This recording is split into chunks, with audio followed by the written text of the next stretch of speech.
आज हमारे साथ है पूर्व वित्त मंत्री संपत सिंह जी। इनसे हम बातचीत करेंगे हरियाणा की राजनीति, आगामी राजनीति, क्योंकि आगामी निकाय चुनाव भी होने और क्योंकि अभी कांग्रेस को लेकर अभी बातचीत करते हैं। संपत सिंह जी, ये बताएं कि जो कांग्रेस में अभी जो फिलहाल जो एक फाइंडिंग कमेटी की रिपोर्ट आनी थी, उसको लेकर आप क्या कहेंगे?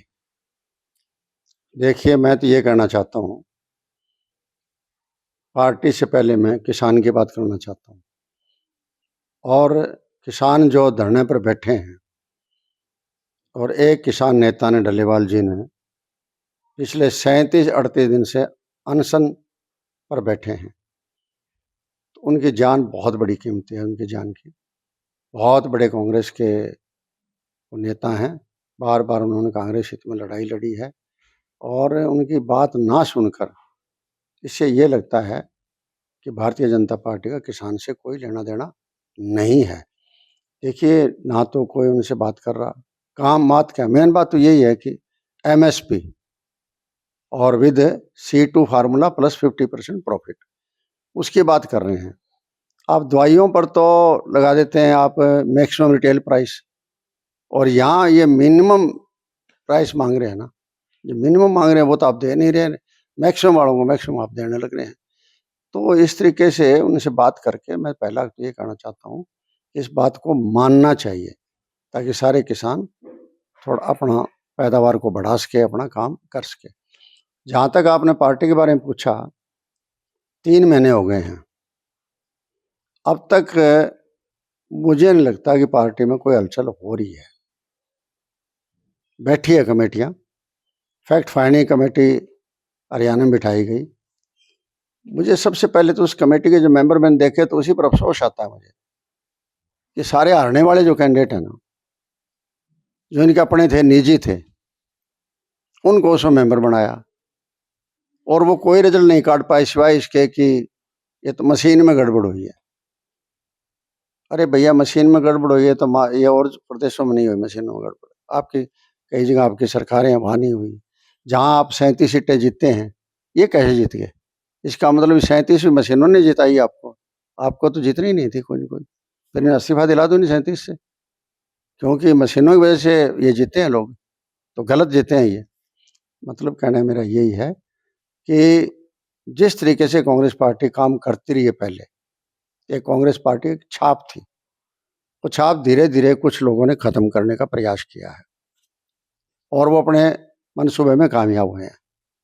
वो ये नहीं चाहते थे कि हरियाणा प्रदेश के अंदर, दिखावे की और बात है, अंदर से नहीं चाहते थे कांग्रेस की सरकार हरियाणा प्रदेश के अंदर आए।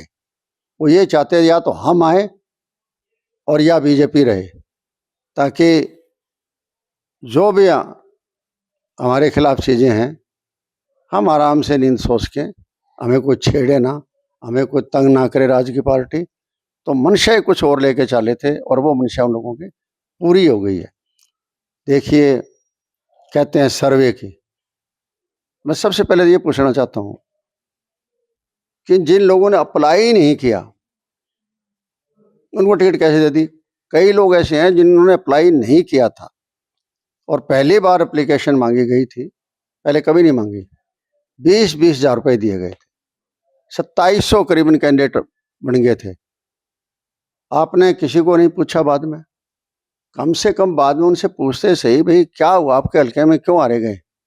उनके कोई नहीं, उनमें से सीनियर आदमियों को बुला के पूछ लेते जिनको आपने टिकट नहीं दी थी, बता तो उनको असली तौर पर। तो जो लड़ रहे हैं वो तो आपकी बात बोलेंगे, वो तो आप जैसे मशीन कह रहे हैं तो वो भी मशीन ही कहेंगे। सब ने एक ही शब्द कहा, मशीन मशीन मशीन मशीन, और कुछ नहीं कहा। ये नहीं बताया कि तुम्हारी गलतियों की वजह से हारे हैं। ऐसे ऐसे लोगों को टिकटें दी गई, और जहाँ कई जगह तो ये सोचा गया, जो आज़ाद लड़ रहा था, यहाँ तो मुझे बिठाने के लिए आ गए, इसका मतलब ये टिकट इनकी अपनी थी, इसलिए मुझे बिठाने के लिए आ गए ताकि इनका कैंडिडेट ना हारे। संपत सिंह खड़ा हो जाएगा तो ये हारेगा। और जगह तो नहीं गए कहीं, आप उचाड़े नहीं गए, जहाँ केवल 32 वोटों से हारे हैं, क्यों नहीं गए वहाँ? आपकी टिकट नहीं थी। इसी तरह बहुत जगह इस जगह नहीं गए, आज़ाद उम्मीदवार खड़े थे ना, इन्होंने ये सोचा जो इनकी तरफ से नहीं थे कि अगर आज़ाद जीत गया तो अपना है, और ये कांग्रेस से जीत गया तो भी अपना है। इनकी अक्ल मारी गई कि दोनों कैसे जीतेंगे, वोट तो कांग्रेस का है, उस कांग्रेस की वोट जब 2 जगह फट जाएगा तो बीजेपी जीतेगी। कारण तो बहुत बड़े रहे हैं ये, जिनके जगह बिल्कुल ही नहीं गए, कई जगह इन्होंने रिश्तेदारियां निभाई है। भारतीय जनता पार्टी का रिश्तेदार जीत जाए, कांग्रेस का कैंडिडेट वहां नहीं जीतना चाहिए। बार बार कुछ लोगों ने बुलाया वहां, तो भी नहीं गए उनके में। तो मतलब इस तरह से टारगेट बना रखे थे इन लोगों ने। सबसे बड़ी बात ये थी कि आजाद है तो हमारा है, पार्टी का है तो हमारा है। और ऐसे लोगों से राय ली गई जो राजनीति में जिनका लेना देना ही नहीं है। देखिए, जीत हार तो कौन जीत जाए कौन हार जाए, लोग जेलों में बैठे बहुत लोग जीते हैं, जिनके 50-50 केस अपराध के चल रहे हैं वो भी जीते हैं।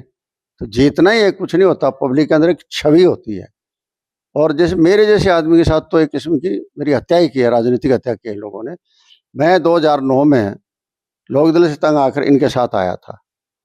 पूछने वाला हो इनसे 15 साल में मेरे साथ क्या किया इन्होंने। 2009 में मैंने सरकार बनाई। जो आदमी की सरकार बनाता है और उसके साथ ये व्यवहार करते हैं तो दूसरे के साथ ये क्या करेंगे। मतलब सरकार तो बना ली, इसलिए बना ली कि मेरे आने से एकदम सारा लोकदल का वोट जो था, वोकल वोट था, वो सारा का सारा कांग्रेस तरफ आ गया। इन्होंने 40 सीट ले ली, सरकार थी, चलो और लोग साथ आपके आ गए। इसका मतलब कि आप सरकार बनाने में तो आप फेल थे, मेरी वजह से बन गई थी वो। और उसके बाद मुझे कोई अहमियत ना देना, मुझे कोई अहमियत नहीं दी। तो 2014 का चुनाव देख लिया, 15 सीटें आई 10 साल के बाद सरकार के। बीजेपी नहीं, कांग्रेस की सरकार थी उस टाइम। और कांग्रेस की सरकार के बाद में आपको सीट आती है केवल 15 आती है। आप अपोजिशन लीडर भी नहीं बन पाए। अपोजिशन लीडर भी लोकदल के चौधरी अभय सिंह चौटाला बने थे, उस टाइम बने थे। इसका मतलब है कि आपने मुझे तो खत्म किया, लेकिन अपने आप भी खत्म हो गए उस टाइम। लोग तो देखते हैं ना, किसी वरिष्ठ आदमी को, किसी ईमानदार आदमी को, भले आदमी को, जिसका एक इतिहास है हरियाणा प्रदेश के अंदर, एक लोगों के अंदर एक छाप है जिस आदमी की, उस आदमी को मारने का प्रयास किया आपने राजनीतिक तौर पर। ठीक है, 2014 में हो गया। 2019 में संपत सिंह को टिकट नहीं। अरे भाई, संपत सिंह को टिकट नहीं तो कौन है ऐसा जो संपत सिंह की जगह जीता के आ जाएगा। नहीं दी तो पिछली बार भी मार खाई, 2019 में टिकट सीट बीजेपी को गई। इस बार नहीं दी तो सीट बीजेपी को गई। तो इसका मतलब बार बार मेरे पर एक्सपेरिमेंट करते रहेंगे ये लोग। 15 साल मेरा इस उम्र में, 15 साल मेरा खराब करना, मैं तो कहता हूँ मेरी लाइफ इन लोगों ने जो है ना खराब कर दी। इनसे बड़ा कोई अपराधी नहीं है जो प्रेम से हाथ जोड़कर मुझे लेके आए और बाद में मेरे साथ ये व्यवहार किया। ये इसी तरह से लोगों के साथ बहुत बुरा व्यवहार किया, थप्पी मारते थे राजनीतिक लोगों के। अब देखिए उस आदमी में क्या बनती है। एक आदमी को वहाँ का इलाके का वो अच्छा प्रसिद्ध आदमी है, जिताऊ कैंडिडेट है, और उसके सामने आप 10 आदमियों को थप्पी मार देंगे, उस आदमी में क्या बीतती है। उसको टिकट लेनी है, बेचारे को लेनी है, इसलिए आपके पीछे लगा रहेगा। अदरवाइज तो कौन अगर इस तरह से जाया आएगा। मतलब लोगों को परेशान करने में कोई कमी नहीं छोड़ी। और यही कारण है कि आज जो परेशान उस टाइम के थे लोग, वो आज इतने परेशान हैं कि वो सदमे में आ रहे हैं।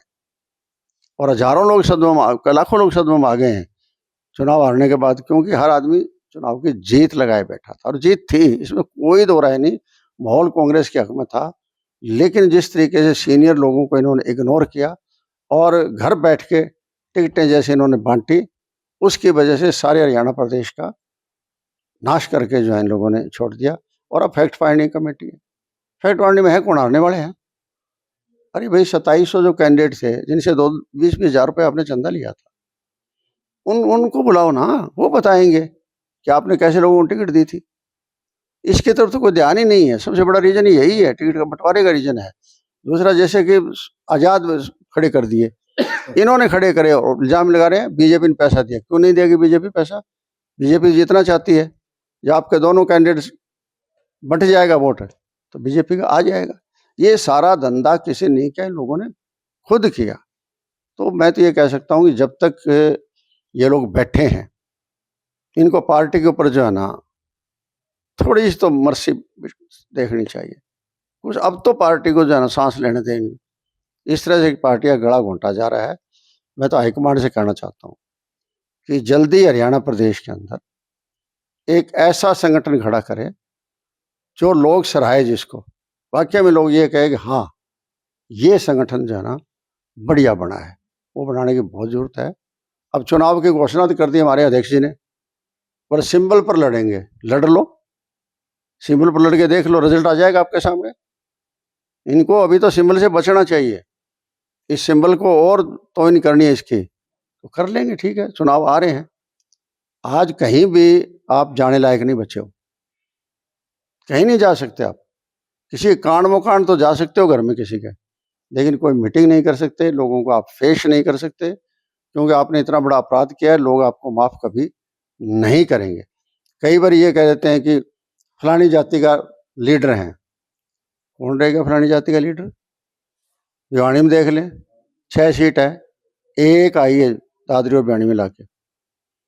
हिसार में 9 पार्लियामेंट हल्के थे पार्लियामेंट का टाइम, 6 जीते थे, 3 जीते हैं। किसने हराए? वो यही लोग हराने वाले हैं, यही लोग टिकट देने वाले हैं। इन्होंने नाश किया सारा का सारा। इसी तरह सोनीपत में 6 सीटें थी, एक पर आप जीत पाए हैं, जिसको अपना सोनीपत अपना गढ़ मानते थे, वो गढ़ कहाँ गया? इसी तरीके से गलतियां दोनों पार्लियामेंट चुनाव के अंदर ही कर दी थी। पार्लियामेंट चुनाव के अंदर जिस तरीके से टिकट काटी गई किरण चौधरी की बेटी की, श्रुति चौधरी की, उससे बड़ा और क्या करना चाहते? इसका मतलब आप पार्टी को खत्म करना चाहते थे, और वो भिवानी में और साउथ हरियाणा में खत्म हो भी गई। कहाँ सीटें आई हैं? यहाँ लोहारू से चले पड़ो आप, होटल तक चले जाओगे आप, अगर मेवात के एरिया को छोड़ दें तो 3 सीट आई है, तो फिर कहाँ आ गया आपके सीट? मतलब सारा का सारा एरिया आपने खो दिया। कौन से एरिया के अंदर आपकी आई है सीट? बल्कि मैं तो कहता हूँ अम्बाड़ा बेटर रहा। अम्बाड़ा पार्लियामेंट 9 थी, 6 जीते हैं। जिसको कह रहे थे इसका असर नहीं है, वो उसी के असर से जीते थे। हमारी शैलजा जो है वहाँ 2-3 बार MP रही है और चुनाव भी लड़े, एक आधी बार हारी भी है, लेकिन उनकी वजह से उन 9 में से 6 सीट जो आई है, तो वो तो 9 में 6 दिला गई। फतेहाबाद है, 3 की 3 दिलवाई, उन्हीं की वजह सारी की सारी है। और आप कहते थे कि इनके पास है पल्ले, क्या है कर पल्ला? आपने देख लिया। जब तक सीनियर लीडर को सबको साथ लेके नहीं चलेंगे, सबको मान सम्मान नहीं दिया जाएगा, इतने ये बात नहीं बन सकती। इसलिए कांग्रेस पार्टी को चाहिए कि जितने पार्टी के अंदर सीनियर लोग हैं, हर जाति के, हर बरादरी को बुलाएं। और ये देखिए ना, बरवाड़ा में कमाल हो गया। खैर रामनिवास घोडेला को टिकट दी गई, 100% जिताऊ कैंडिडेट था, लेकिन उसके नाक में दम इन्हीं के लोगों ने कर दिया, इनके नज़दीक बिल्कुल। और वो तो नाम ले कह रहा है कि सारे से जो MP थे उन्होंने मेरी खिलाफत करी है। अरे कम से कम उस पर तो एक्शन ले लो, लोगों को पता तो लगेगा ना कि इसके ऊपर एक्शन लिया है। और अगर उसके पर एक्शन नहीं, आज तक कोई एक्शन नहीं है, इसका मतलब पार्टी किसी पर एक्शन कोई लेना नहीं चाहती है। तो सामने ले दिया, आपके सामने बिल्कुल वीडियो दे दिया आपको, ऑडियो दे दिया आपको, और उसके बावजूद आप कह रहे हो कि फैक्ट्स फाइंडिंग कमेटी। क्या रहेगी फैक्ट्स फाइंडिंग कमेटी? कौन विश्वास करेगा फैक्ट्स फाइंडिंग कमेटी? ऐसे आदमी को मार दिया। बैकवर्ड क्लासेज का एक चेहरा था कांग्रेस पार्टी के पास, बैकवर्ड आदमी को चेहरा मार दिया, तब ले लिए वोट बीजेपी आपने, सॉरी कांग्रेस ने BC के। अब भी आगे आए थे BC जो है ना आपके साथ इतनी आपसे नफरत करने लग गई है, क्योंकि BC का जो चेहरा था उसको भी आपने मारने की कोशिश की थी। ये हालात आपने कर रखी है। सर, अगर बात की जाए कांग्रेस संगठन की, जो पिछले 15 साल से अभी तक संगठन नहीं बना है, और एक जो प्रभारियों की लिस्ट भी एक जारी हुई थी, उसको भी रोक लगा दी गई है, तो कैसे देखते हैं? क्या मतलब क्या देखते हैं इस इन पे किसकी ज्यादा चल रही है अभी यहाँ पे? देखिए, चलने की नहीं है, ये तो स्वयं भू नेता थे और इन्होंने अपनी तरफ से लिस्ट जारी कर दी, कांग्रेस हाईकमान ने उसको रोक दिया, क्योंकि ये लिस्ट वही थी जो एक जगह हाजिरी देने वाले लोग थे। फिर उस लिस्ट का फायदा क्या? फिर पिछले चुनाव के रिजल्ट से हमने सीखा क्या है? उन्हीं लोगों को आपने फिर उसी तरह जिम्मेदारियां दे दी आपने। इसलिए कांग्रेस हाईकमान ने उसको रोक दिया है, और रोकना चाहिए था। मैं बता रहा हूँ आपको, अब जब आपने याद दिला दिया, 15 सीटों के लिए तो हमारे बावरिया जी ने हाँ भरी थी कि 15 सीटें तो हमसे गलत पट्टी है। तो गलत पट्टी बता दे, कौन कौन सी गलत पट्टी है, वो बाहर आनी चाहिए। और किसने दी है उनको सीट? 15। एक भी सीट गलत देते हो आप पहले से, तो वो तो बहुत बड़ी आपके लिए एक अन्याय कर रहे हो पार्टी के साथ आप।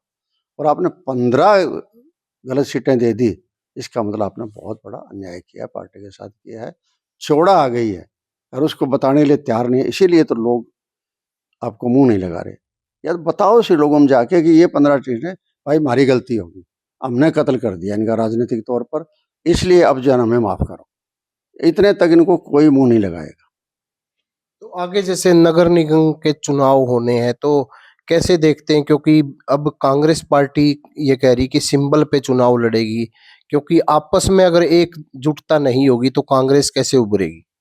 देखिए यही तो मैं कह रहा हूँ कि संगठन नहीं है। इसका कारण क्या है कि एकजुटता नहीं बनाई हुई। किसी को कोई दिक्कत नहीं है, लेकिन कोई एक आदमी पार्टी को लेके बैठ जाएगा तो दिक्कत है। अब सीनियर लोग हैं, जैसे मैं बता रहा हूँ आपको, उन लोगों को साथ जोड़ना चाहिए था। कुमारी शैलजा सबसे सीनियर है, कितने सालों से जनरल सेक्रेटरी चली आ रही है, कितने स्टेटों की प्रभारी रही है, कितना काम किया उन्होंने, हरियाणा के अध्यक्ष भी रही है, कितनी बार वो एमपी बनी है। सीनियर उनका कोई जगह आप नहीं दोगे तो कैसे बात बनेगी? रणदीप सुरजेवाला को आप कोई जगह नहीं देंगे तो कैसे बात बनेगी?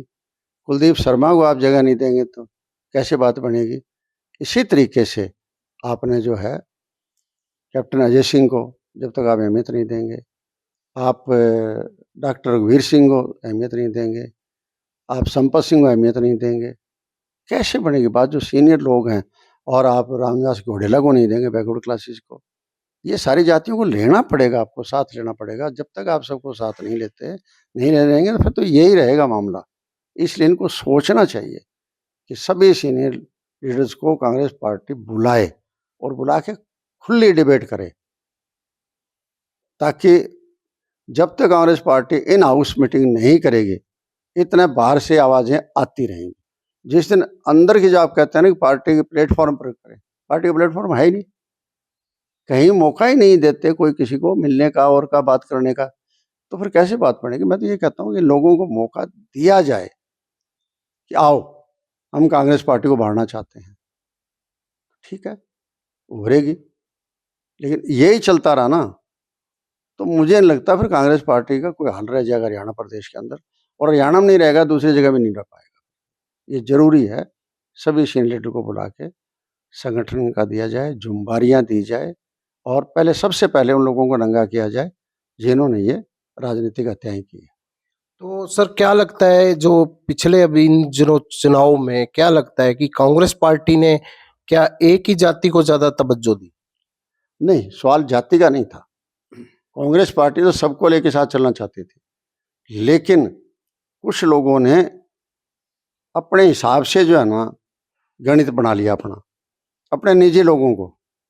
वहाँ जाति बाती की बात नहीं थी, दूसरी लोगों को भी दी है, लेकिन बात यह थी कि एक हाथ से सारी चीजें ठीक नहीं होती।